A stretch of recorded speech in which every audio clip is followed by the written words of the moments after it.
काका महाजनी के मित्र निराकारवादी एवं मूर्ति पूजा के सर्वथा विरुद्ध थे।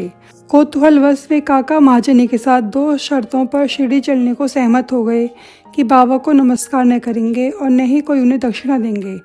जब काका ने स्वीकारात्मक उत्तर दे दिया तब फिर शनिवार की रात्रि को उन दोनों ने बम्बई से प्रस्थान कर दिया और दूसरे ही दिन प्रातःकाल शिरडी पहुंच गए।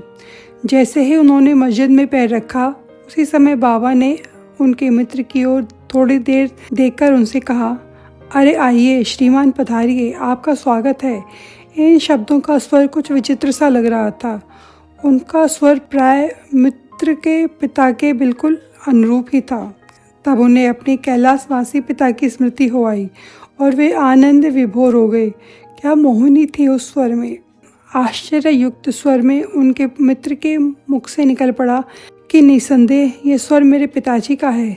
तब वे शीघ्र ही दौड़कर आए और अपनी सारी प्रतिज्ञा भूलकर उन्होंने बाबा के श्री चरणों पर अपना मस्तक रख दिया।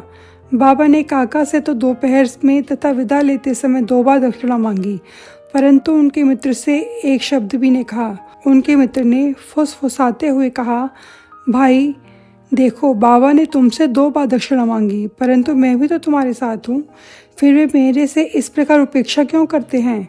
काका ने उत्तर दिया, बेहतर तो यही होगा कि तुम स्वयं ही बाबा से पूछ लो। बाबा ने पूछा कि क्या कानाफूसी हो रही है। तब उनके मित्र ने कहा, क्या मैं भी आपको दक्षिणा दूं? बाबा ने कहा, तुम्हारी अनिच्छा देखकर मैंने तुमसे दक्षिणा नहीं मांगी, परंतु यदि तुम्हारी इच्छा ऐसी ही है तो तुम दक्षिणा दे सकते हो। तब उन्होंने 17 रुपये भेंट किए जितने काका ने दिए थे।